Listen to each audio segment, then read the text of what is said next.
E aí, caros Top Devs, tudo bem aí com vocês? Então, hoje eu vou dar aqui uma dica rápida, não chamo nem de aula, de dica mesmo, referente ao Entity Framework, ao EF do .NET Core. O EF, como nós sabemos, é um ORM, não é?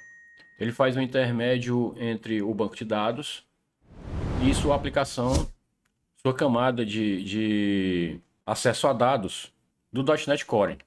Com que problema nós podemos nos deparar? Vamos dizer que nós temos uma entidade, criamos uma classe chamada pessoa, e essa pessoa tem um ID que é de alto incremento.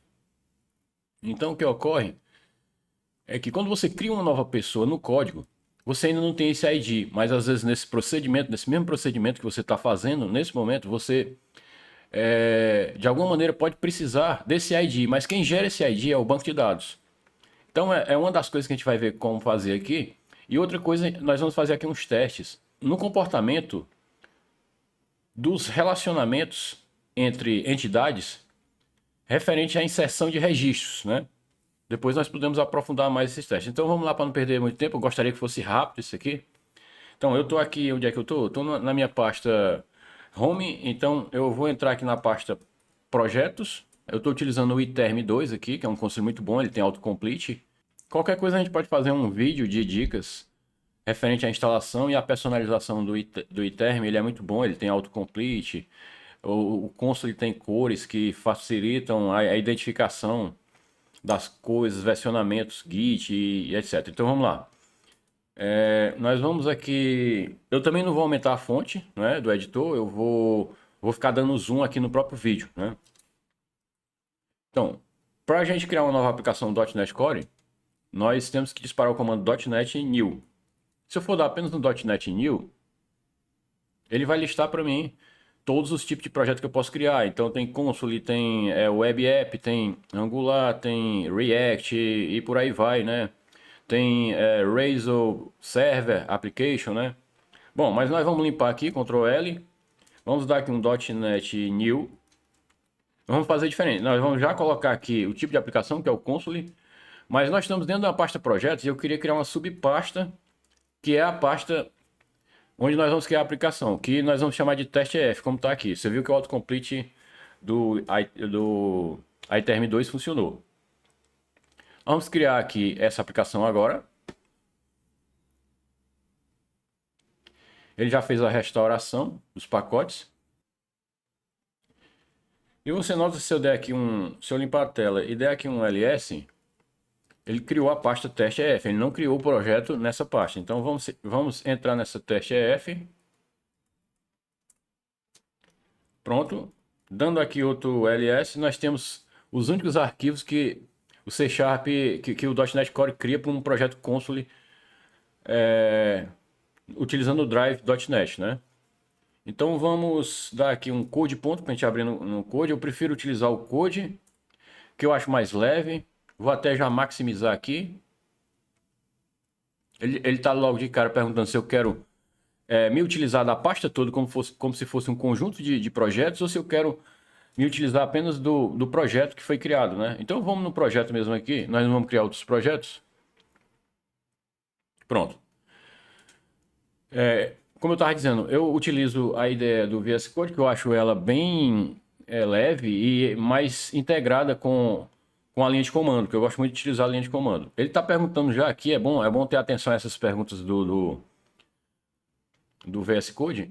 Ele já quer instalar a parte de depuração, de debug desse tipo de aplicação, da aplicação do tipo C Sharp. Ele quer fazer essa configuração. Então vamos logo dizer sim, que vai poupar passos para a gente aqui. Nesse ponto ele já instalou. Nós vamos precisar aqui de executar essa aplicação em modo de debug, realmente. Vai facilitar a compreensão de algumas coisas, não é? Então vamos lá. Nós vamos criar aqui dois models e vamos criar um acesso a banco de dados. O acesso ele vai ser através de um banco SQLite mesmo. É um banco meio que leve, padrão, para a gente não ter problema de criar banco de dados, fazer conexão, string de conexão. E o comportamento vai ser para ser o mesmo para qualquer tipo de banco. Então vamos lá. A gente vai criar aqui, desculpa, uma entidade chamada people, que na verdade é uma classe. Lembrando que eu não vou aqui me atentar a diretórios nem à organização do projeto para ficar mais rápido, né? Para você criar uma propriedade, você pode escrever normalmente ela, public, int, o tipo de dados, id, e fazer o get e o set e pronto. Aqui você cria uma propriedade, né? Mas você pode se utilizar de coisas mais produtivas, como por exemplo, você pode digitar prop tab e aqui você escreve o tipo, dá um tab e escreve o nome da propriedade, name, e dá outro tab, pronto. Aqui eu já criei uma outra propriedade. Pronto. Nosso people, que é pessoas, eu costumo programar em inglês, desculpa aí, quem não... Ele tá aqui dando uma mensagem, vamos... Essa aqui não interessa.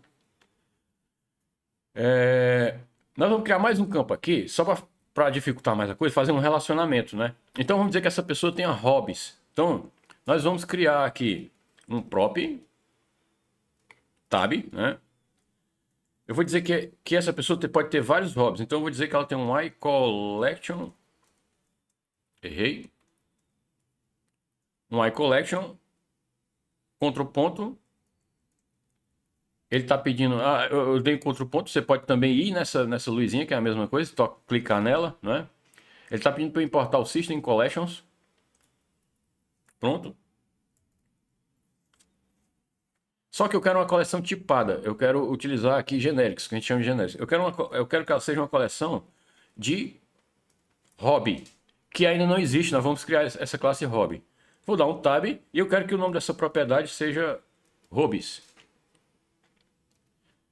Meu inglês é meio ruim, mas acho que dá para entender. Bom, agora nós precisamos criar essa classe aqui. Vamos até copiar aqui logo, né? Vamos aqui. Eu esqueci de falar. Note que está aparecendo aqui New C Sharp Class, essa opção, porque aqui nas minhas extensões do VS Code, aqui, se eu for filtrar pelas instaladas, né? E filtrar ainda por C Sharp, aqui, eu tenho aqui essa extensão C Sharp for Visual Studio Code, né? Powered by OmniSharp. E tem essa aqui que é a C Sharp Extensions, que são as extensões que eu aconselho você utilizar se for programar C Sharp no Visual Studio Code. Outra coisa que eu esqueci de falar é que, apesar de eu estar programando aqui, da gente estar programando no Visual Studio Code, no Visual Studio 2019 ou no 2021 que saiu agora, que vai sair agora, é a mesma coisa, não muda nada. Não vai mudar nada. Apenas tem umas pequenas diferenças que eu posso até falar no decorrer aqui da dica, né? Mas nada que seja totalmente comprometido ao aprendizado, ao que a gente vai poder aprender aqui nessa dica.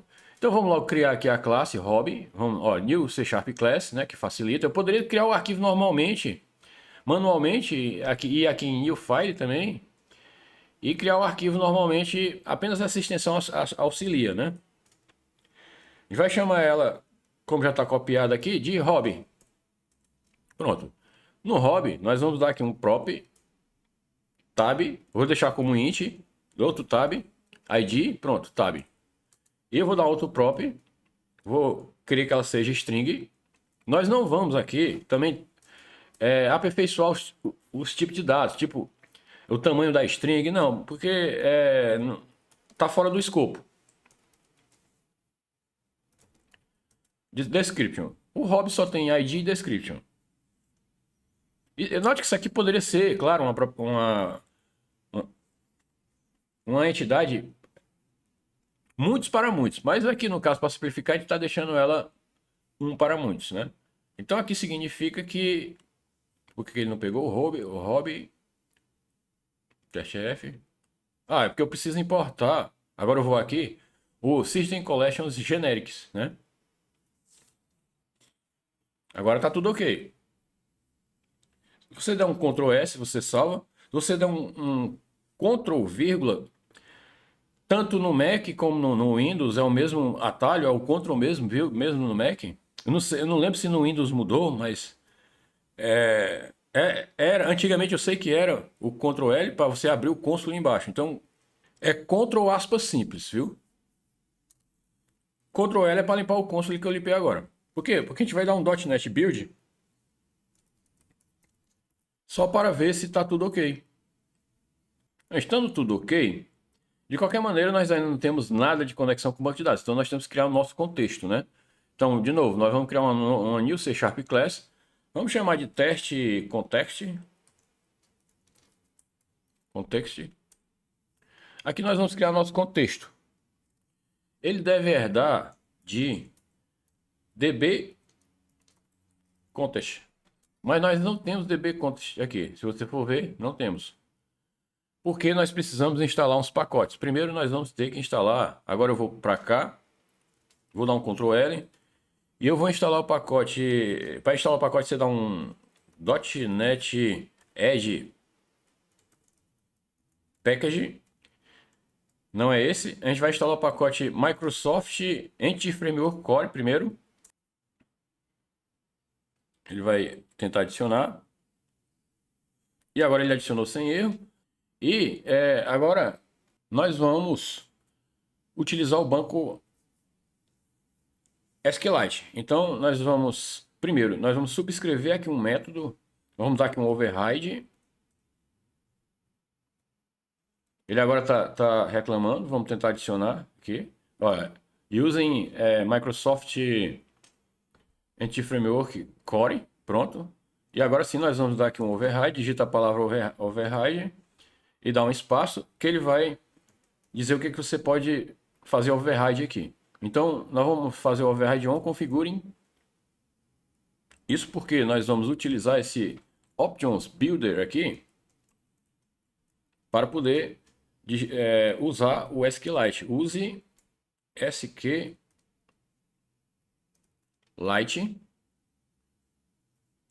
E aqui você vai colocar a string de conexão. O problema é que ele não está reconhecendo esse comando using SQLite. E aqui ele não está dando nenhuma dica. Então, o que está faltando é que a gente precisa instalar aqui, Ctrl L, o SQLite. Então, para isso a gente tem que digitar .NET Edge Package Microsoft Entity Framework .SQLite. E com isso, se o comando tiver digitado, ele já corrigiu aqui, né? E apenas nós temos que definir aqui um data source, que na verdade nada mais é do que o arquivo de banco de dados. O SQLite é um banco muito simples, né? Eu vou colocar aqui como teste mesmo, teste.db. Pronto, nós já temos aqui o nosso contexto criado. O que é o contexto?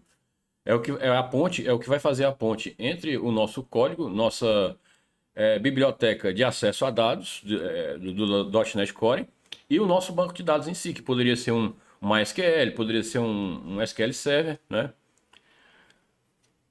Como nós criamos duas entidades, People e Hobby, nós vamos ter que informar para o nosso contexto que elas vão participar. Então você vai dar um prop tab, vai colocar db7, vai digitar db7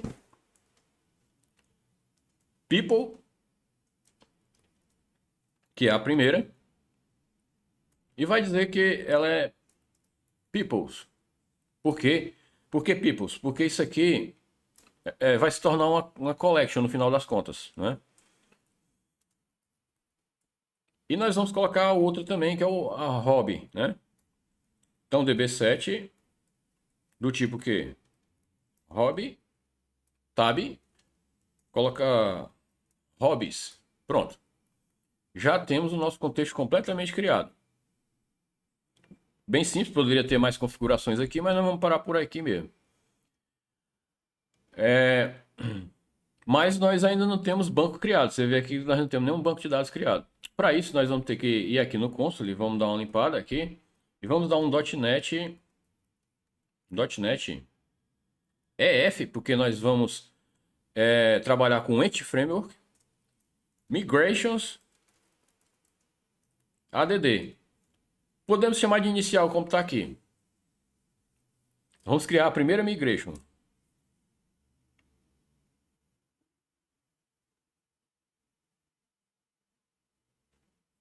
Ele dá um build na aplicação para ver se não tem problema.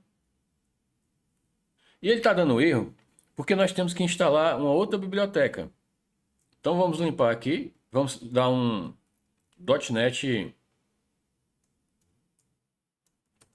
Add Package, Microsoft Entity Framework, Tools.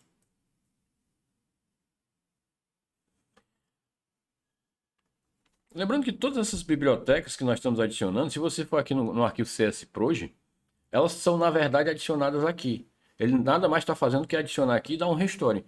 Portanto, manualmente você pode editar também esse arquivo CSProj, colocar aqui a biblioteca, o assembly, né?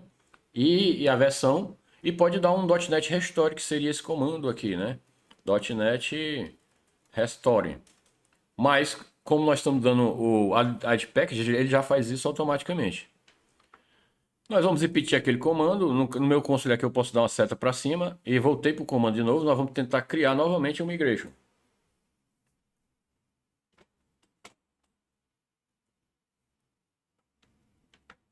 Olha, agora ele criou o migration e é importante você olhar para as mensagens do .NET Core EF, porque ele está dizendo, se você não gostou dessa migration, você vai conferir. Se você não gostou, você pode dar um EF Migrations Remove, né? Com o .NET Core lá na frente, claro.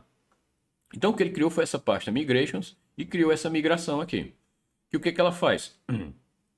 Ela cria a tabela Peoples com um campo do tipo inteiro auto-incremento e not null, né? Ele não é nulo. E cria um campo do tipo text, porque nós estamos utilizando o SQLite e o nome de campos de texto lá é text por padrão no SQLite, com o nome do campo name, né? Ele obedeceu os names e criou os nomes da classe que a gente criou, o nome das propriedades. E criou aqui também uma chave primária pkPeoples com o ID. Porque por padrão, por nomenclatura, por convenção, o .NET Core pega qualquer campo chamado ID e atribui a ele torna ele uma chave primária, né? Você pode também, aqui na tabela, se você não quiser que o nome do campo seja ID, você pode definir o attribute key aqui, mas você vai ter que importar aqui os data annotations para você fazer isso. No entanto, a gente quer que fique assim mesmo. Só que nós vamos desfazer esse migration porque eu esqueci uma coisa interessante. Não é obrigado a fazer isso, mas para deixar completo aqui o exemplo, nós vamos fazer. Aqui na People nós temos o ID, o nome e uma coleção de hobbies, que é uma relação de um para muitos, é uma pessoa para muitos hobbies, né? Então, aqui nós temos um hobby, mas uma coisa interessante é você também definir que isso aqui é um relacionamento muitos para um, eu diria assim. Então, para isso, nós vamos primeiro desfazer o migration, até para a gente aprender o que ele está mostrando aqui. Você nota que o migration está aqui, pode prestar atenção, olhar, né? Então, nós vamos dar aqui um .NET EF Migrations Remove. Tem outros tipos de remoção de migration. Você pode, por exemplo, voltar no tempo. Eu vou já explicar rapidamente o que é uma migration. Uma migration é um ponto de mudança no banco de dados que fica no código C#. De maneira que você possa atualizar esse banco de dados como se fosse algo se utilizando de uma linha de tempo. Que nesse momento eu criei uma migration chamada initial. Claro que eu apaguei agora. Mas se eu precisar criar um campo na tabela people, um campo novo, quando a aplicação já estiver em produção, por exemplo, eu vou criar uma nova migration, vou chamar ela de create field people, new field, eu diria assim, na tabela people, né? Então isso significa que quando o banco não existe, ele vai rodar sequencialmente essas migrations. Se ele, por exemplo, pegar um banco, quando você conectar parcialmente atualizado, mas não totalmente, ele vai rodar daquele ponto que o banco está atualizado as migrations até o final. Isso é bastante interessante. Migrations é muito importante. E também, outra importância é que você pode retornar para uma migration. Você pode retornar no tempo mudança que você fez no banco, né? Você pode desfazer migrations e ele vai desfazer tudo corretamente para você. Então, vamos lá, perdemos um tempinho explicando migration. Você nota que aqui, ó, na parte ele apagou tudo, né? porque nós tínhamos essa única migration. Por que nós apagamos? Porque nós vamos fazer uma modificação aqui.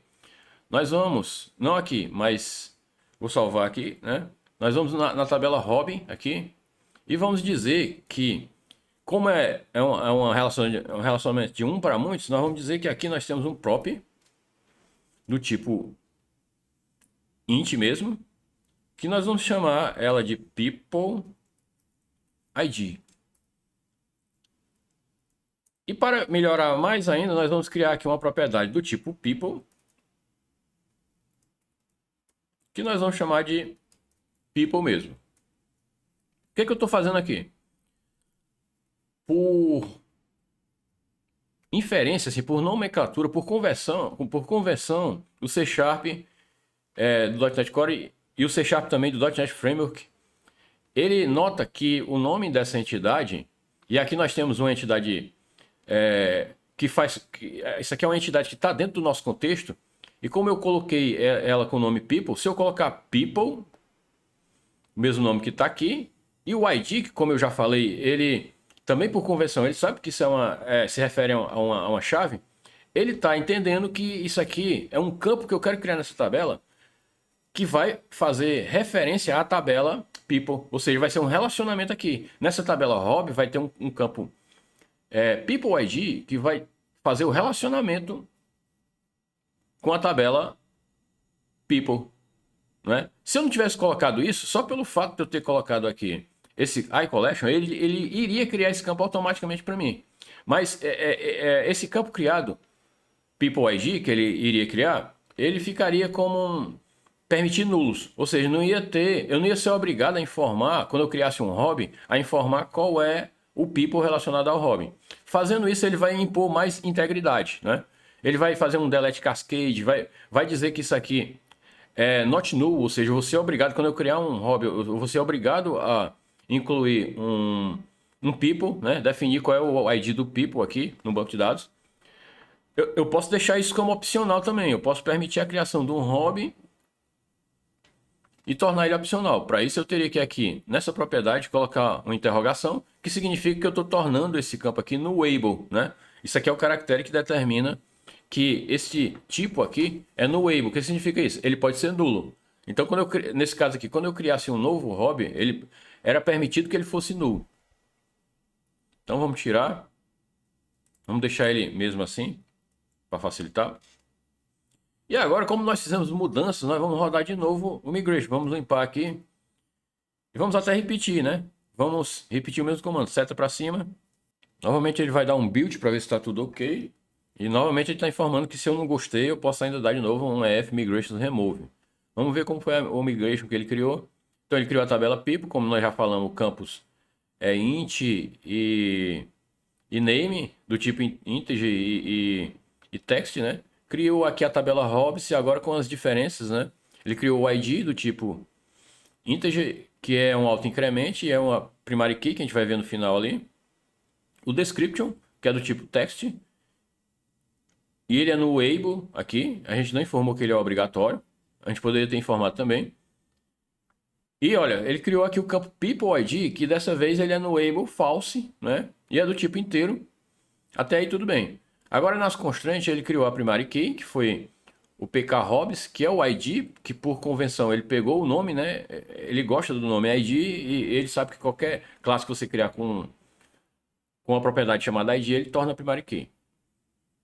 Então, e criou essa foreign key, isso aqui é o importante.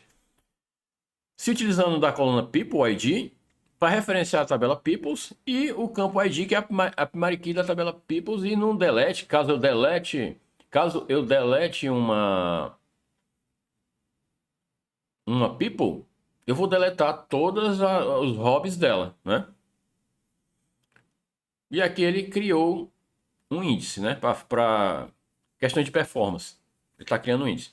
Como eu disse que você pode retornar no tempo das migrations, nós estamos aqui no método chamado app, né? É o que vai fazer com que o C Sharp, o .NET Core, identifique que isso aqui é uma evolução no tempo da migration. Se você decidir voltar algumas migrations, ele vai disparar os downs das migrations. E o que é que os downs faz, esses métodos? eles desfazem. Ó, ele está dando um drop table Hobbes e um drop table Peoples. Ele desfaz do que é feito aqui em cima. Então, é sempre uma reversão no tempo, né? Um retorno ao tempo em que ele vai desfazendo, ele vai disparando os DAOs e vai desfazendo tudo que você fez. É interessante. Agora vamos ao que a gente queria realmente aprender aqui. Nós vamos aqui na classe main fazer o seguinte. Vamos deixar esse Hello World, vamos só mudar aqui, colocar alguma coisa com .NET Core EF, vamos botar Relations, né? Aqui é meio que uma dica abreviada sobre relacionamentos e sobre recuperação de dados, né? O que eu estava querendo dizer no início do vídeo é o seguinte, vamos criar aqui uma classe, vamos criar aqui uma pessoa Maria, vamos criar um objeto Maria, que é um new people. Eu poderia dar new people aqui e dizer que Maria.name é igual a Maria, né? Poderia ser assim. Só que você pode se utilizar das sofisticações da linguagem do C Sharp, né? Então, você pode já definir aqui o name como Maria, né? Que já fica mais abreviado até o código aí. Então, não iria mais precisar dessa parte aqui, que eu já defini. E o outro campo é o ID. É o ID, que como ele é a gente já viu que ele é um auto-incremente no banco de dados, a gente não precisa colocar. Portanto, ele vai estar zerado. Se você der assim um console log, um atalho para você dar um console log aqui, que na verdade é um console write line, né? Você dá um CW tab, pronto. Ele já escreve para você. A gente vai escrever no console o ID de Maria. Ele não vai nem precisar fazer isso, porque a gente vai usar o debug, né? Se der aqui. Você vai notar que vai estar zerado. Bom, mas aí nós vamos precisar de um contexto, né? Então a gente vai digitar var context, vamos chamar de context, igual a new, a gente chamou de teste context, né? Pronto, nós estamos aqui. Eu vou até chamar o contexto para cima aqui, para não prejudicar aqui o entendimento. Maria vai estar com o ID zerado. Bom, se eu fizer um context.savechange, eu poderia usar o async, mas para facilitar eu vou usar... Apesar de eu gostar mais de utilizar os métodos assíncronos, eu vou usar esse aqui mesmo. Eu vou depois de novo saber, depois desse save change, como é que ficou o ID de Maria. Então eu estou dando 2 console logs, né? Só que aqui eu estou esquecendo uma coisa. Eu estou esquecendo de incluir Maria no banco de dados. Então, eu vou dizer que context.peoples add o que? Maria. Estou adicionando agora Maria no banco, né? Quem se interessar por um curso com várias aulas de Anti-Framework, né? Que é basicamente o que nós estamos fazendo nesse momento aqui, um curso completo do básico ao avançado. Você pode falar nos comentários, se for grande o número de pedidos, a gente pode fazer também uma sequência de videoaulas sobre isso, né? Vamos rodar agora, mas outra coisa que eu gostaria de informar é que se houver algum problema quando você executar esse código, você precisa instalar o tools do .NET EF, que você vai dar .NET, nesse caso, o comando .NET Tools, install .NET Core. Você vai disparar o comando .NET Tool install global .NET EF. Se der algum erro nesse comando aqui, eu poderia executar essa aplicação digitando .NET Run, que ele iria executar. Inclusive, nós vamos fazer isso. Depois nós vamos utilizar o debug. Ele deu .NET Relations, mas parou e não deu nada mais além disso. Talvez porque nós não tenhamos salvo o arquivo. E foi bom isso ter ocorrido para exemplificar que uma das diferenças do Visual Studio, né, 2019, 2021, é que aqui quando você compila, ele não salva o arquivo, né? Então você tem que sempre lembrar que pode dar problema isso aí. Outra coisa é que o banco ainda não foi criado, então nós vamos dar aqui normalmente um .NET Run aqui. Poderia ser um Watch Run, que depois eu não vou falar sobre isso aqui, mas posso falar numa outra videoaula. Então, ele rodou aqui o comando, disse que o ID de Maria era 0 e deu um erro aqui, dizendo que não existe a tabela peoples. Isso, ótimo ter acontecido, vamos limpar aqui a tela. Nós escrevemos, você pode digitar um Ctrl R para voltar um comando aqui, né? É um Ctrl R, você digita uma parte do comando, por exemplo, migration, pronto, e dá uma seta para o lado direito. Ó, nós digitamos esse comando aqui, isso vai depender, lógico, isso vai depender do consto que você está utilizando. Como eu disse, eu estou utilizando o iTerm aqui. No Windows eu aconselho você a utilizar o CMDR, é muito bom o CMDR. Nós digitamos esse comando para criar essa migration inicial, mas ele não vai adicionar isso no banco automaticamente. A migration foi criada, que foi aquele código que a gente viu aqui. Mas isso não está no banco. Para isso ir para o banco, esse código aqui, .NET EF Database Update. Você tem que dar esse comando aqui. Aí sim, ele vai pegar o que está escrito em termos de migration e vai atualizar o banco. Ele faz um build para conferir se está tudo ok. E agora ele aplicou, tanto que o banco foi criado. Nós vamos aproveitar para falar uma das outras diferenças entre o Visual Studio 2019 ou 2021 e o Visual Studio Code aqui. No Visual Studio ele vai colocar esse banco numa pasta chamada debug, não é? Ele vai criar esse banco na pasta raiz onde está seu projeto. Mas quando você executar esse banco, ele vai querer que esse banco esteja na pasta debug. Você vai ter que definir que esse arquivo precisa ser copiado para a pasta debug. Tem uma propriedade lá no Visual Studio que vai permitir que você faça isso. Como nós não estamos nele agora, eu não vou poder exemplificar. Talvez, se der certo, eu coloque uma imagem aqui no vídeo para exemplificar. Então vamos lá, perdemos já um tempo com isso. Ele já criou o banco e nós agora podemos voltar ao nosso exemplo. De novo, nós vamos executar sem debug. Aqui, vamos dar um .NET Run.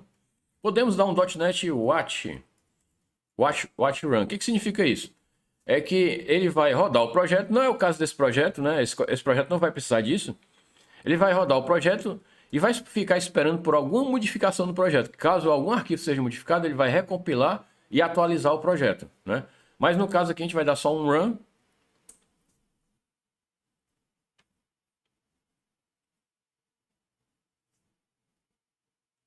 E note uma coisa interessante, que era o que eu estava propondo no início da aula. Na primeira vez que você... Ele escreveu aqui um 0 e um 1. Isso porque nós demos um write line do ID de Maria e aqui ele deu um 0, aqui ele deu um 1. Ou seja, se você precisar de ter o ID da classe do objeto que você está criando, que é um auto-increment do banco de dados, após o save change, ele vai estar disponível, que foi o caso que ocorreu aqui. Então, vamos dizer que você esteja num procedimento que queira... às vezes é necessário você ter o ID daquela classe, daquele objeto que você está criando naquele momento. Naquele procedimento, às vezes é necessário isso. Você vai ter que dar um save change. Poxa, mas eu não queria salvar porque eu estou dentro do... Eu só queria salvar se tudo aqui desse certo. Então você vai englobar isso tudo no transition. Nós não vamos abordar transition. Caso interesse, você fale aí. Bom, agora nós vamos debugando. Nós vamos mudar aqui a variável para Pedro. Para você renomear uma variável, você pode... No caso eu estou usando um M1 aqui, então eu tenho os F1, F2, né? Você daria, por exemplo, no Windows, um F2 aqui, que é o que eu vou dar agora, né? Vou dar aqui um F2, ó. Nós vamos renomear essa variável para Pedro. Você viu que todas as ocorrências delas foram renomeadas.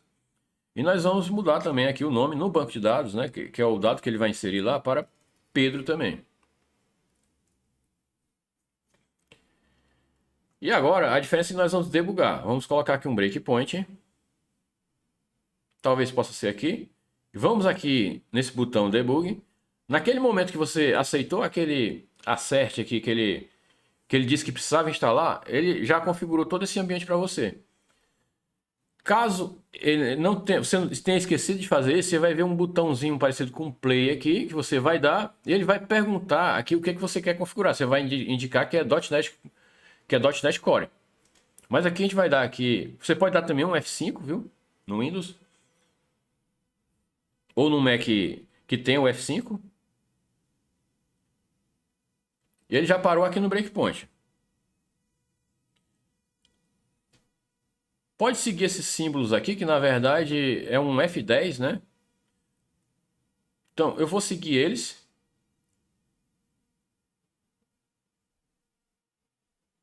Eu estou criando aqui o contexto.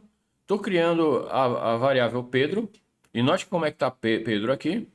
Pedro só tem um nome, não tem ID. Se eu precisasse desse ID, eu não teria nesse momento, né? É isso que eu estava querendo dizer. E eu vou dar aqui o log. Então ele já logou aqui, ó, 0, né? O ID do Pedro. Eu vou adicionar o Pedro no nosso contexto. Então ele foi adicionado. Porém, nesse momento, ele ainda não foi salvo para o banco. Se a gente for ver aqui o ID ainda está 0, o ID de Pedro. Vamos dar o Save Changes agora, que vai ser efetuada a inclusão dele no banco. E vamos ver como é que está o ID de Pedro. Tá 2, ó. Note que depois do Save Change é que você já tem o ID que é do banco de dados, né? De Pedro. Pode ser que isso seja necessário. Eu já precisei disso várias vezes. Então vamos seguir aqui o programa. Vamos. Ele já parou, porque na verdade nada segura ele, né? Ele parou aqui mesmo.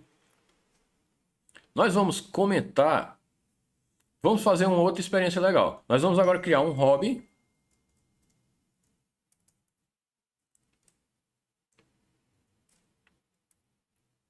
Estou errando aqui. New hobby. O hobby, ele precisaria de um ID, né? E de um description. Nós vamos definir o description desse hobby. Por exemplo, leitura, né? Vamos inventar aqui. Leitura. Outra coisa que ele tem é o campo People ID, que nós não vamos preencher propositalmente agora. Nós vamos aqui embaixo dizer que a pessoa desse hobby, que eu vou até chamar de leitura para facilitar, que a pessoa desse hobby leitura, que você nota que tem uma chave estrangeira, né? Ou seja, leitura.people. Quem é leitura.people? Eu vou dizer que o dono desse hobby, eu diria assim, é o Pedro. Nós vamos fazer o mesmo processo. Só que nós vamos ver aqui o seguinte. Podemos deixar aqui esse debug, na verdade, leitura. Vamos colocar aqui leitura. Ponto people ID. E aqui também vamos fazer a mesma coisa, leitura.peopleid. Vamos debugar de novo esse projeto. Vamos aqui, pode dar um F5, eu vou aqui mesmo.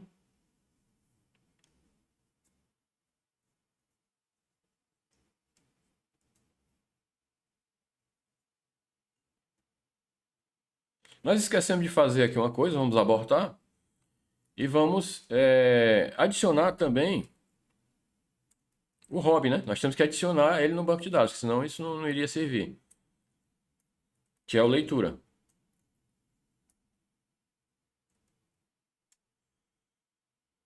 Esquecemos de colocar aqui um ponto e vírgula também. Por isso estava dando aquele problema lá, né? Então vamos executar. Agora dessa vez eu vou dar um F5. Estou com um M1 aqui, vou dar um F5.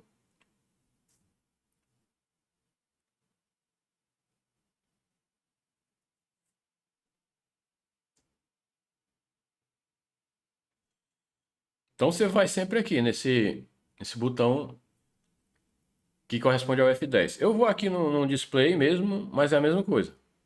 Então estou passando aqui.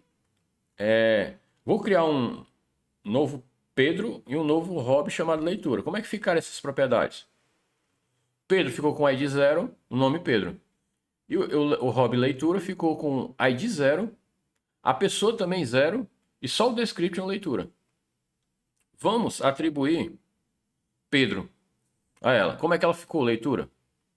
Veja só, leitura ficou com o objeto Pedro, que é o people, com o texto leitura, mas o ID de Pedro, da pessoa, nós não temos ainda aqui. E nem a chave primária. Então é isso que ele vai logar o people ID como 0 agora, né? Então, tá aqui 0 aqui embaixo. Nós vamos adicionar os dois agora. Vamos adicionar a pessoa. Após adicionar a pessoa, mudou alguma coisa? Não mudou nada no hobby, né? No leitura. No Pedro também não mudou nada. Vamos adicionar a leitura. No Pedro não mudou nada, mas já está indicando aqui, interessante, que ele já tem um hobby, né? Ele já tem um hobby que é leitura, entendeu? Ou seja, a coleção hobbies de Pedro já está preenchida aqui com a leitura. Ele já fez essa parte aí, né? E quando nós dermos um save change, nós vamos passar agora por isso, vamos salvar. Como é que ficou as coisas, né? Leitura. Olha, ele ficou com o ID 1, que na verdade é o primeiro hobby que a gente coloca no banco. O texto é leitura. E olha só, nós temos aqui já o ID da chave secundária, né? Da foreign key, que é 3. Então significa que o ID de Pedro é 3. Então vamos ver o Pedro aqui. Como é que ficaram os dados dele? Olha, o ID de Pedro ficou 3 no banco. E claro, o nome Pedro, né? Então nós vamos avançar aqui. Nós vamos fazer de uma maneira diferente agora. Nós vamos inverter as coisas. Eu não vou apagar, vou comentar aqui. Ctrl KC, né? Para você comentar. E no lugar de eu definir assim, de eu dizer que o dono do hobby é a pessoa, não. Nós vamos definir que a pessoa, vamos adicionar um hobby para ela. Qual é o hobby? Leitura. Mas nós vamos mudar, né? Para facilitar. Nós vamos dizer aqui que aqui é uma outra pessoa, vamos chamar de Paulo, sei lá, pode ser Paulo. Você pode renomear manualmente, né? No caso aqui eu vou utilizar o F2 mesmo, do display, aqui. Eu vou dizer que é Paulo. Aqui ele já vai renomear todas as ocorrências para mim. Assim como eu vou mudar esse aqui também para caminhar, que é um outro hobby. Ele já mudou todas as ocorrências lá. E vou dizer, claro, que a descrição do hobby é caminhar. Então, eu estou fazendo diferente. Eu estou dizendo que... Eu coloquei, foi Paula o nome? Ah, então vamos botar Paula aqui na descrição. Pronto. Eu estou dizendo que Paula... Eu estou criando aqui uma pessoa chamada Paula. E estou fazendo diferente. Estou dizendo que eu quero que os hobbies de Paula... Que um dos hobbies de Paula seja caminhar. E estou dando... No caso aqui, fazendo os mesmos writes aqui. Nós vamos salvar e vamos debugar para ver o que é que vai acontecer.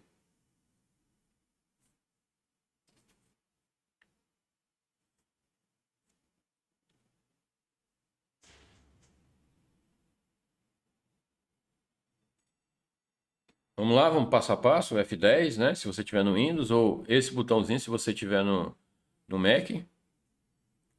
Vamos passando por aqui, criamos o nosso contexto. Vamos criar a People Paula, que mais uma vez, eu acho que não precisa nem mostrar. Ela está tudo zerada, apenas com o nome. Vamos criar o hobby caminhar. Criamos aqui. E note que o People dele está null e o People ID está null. Tudo está null, só tem mesmo a descrição que é caminhar. E entre os hobbies de Paula, ele vai dar um erro porque nós não instanciamos a propriedade hobbies, né? Então vamos ter que dizer que paula.hobbies igual a new list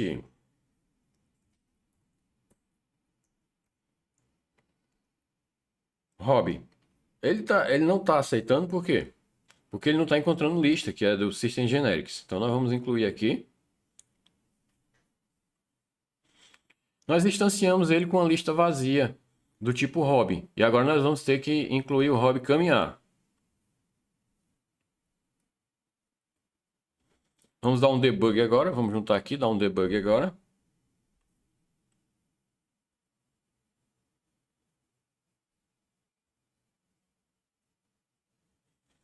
Vamos passando F10, né? Criamos o contexto. Criamos Paula, criamos o hobby caminhar. Como é que tá o hobby caminhar?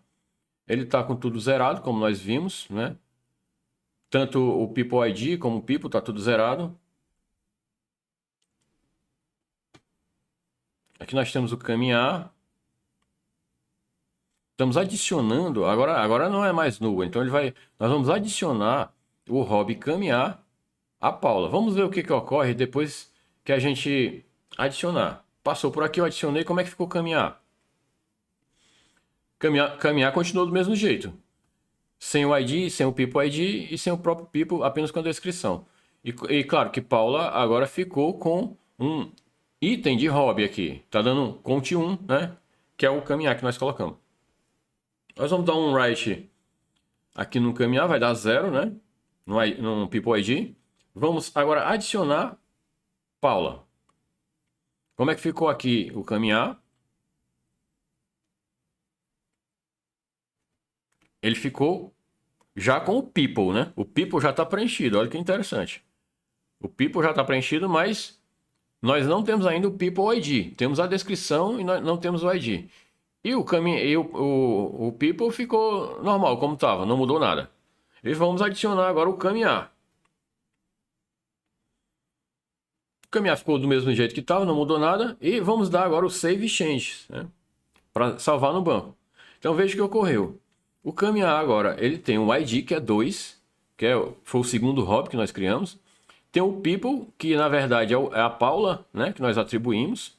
Temos o People ID, que é o ID da Paula, que é o 4, né? E a descrição caminhar. Se formos em Paula aqui, nós agora temos o ID, que é 4, né? Que correspondeu ao foreign key. E o nome, que é Paula. Então vamos continuar aqui. E pronto, eu queria fazer uma pequena abordagem aqui, simplesmente nesse vídeo, como é que é o comportamento do .NET EF, do .NET Core, com relação à inclusão de dados, a recuperação das primary keys, né? Me referindo mais à inclusão de dados. A gente pode fazer com outras operações aqui, pode brincar mais um pouco, dependendo do seu interesse aí. Então eu gostaria que você curtisse o vídeo, seguisse o canal, para que nós pudéssemos colocar conteúdos mais interessantes aqui. Então, obrigado pela atenção.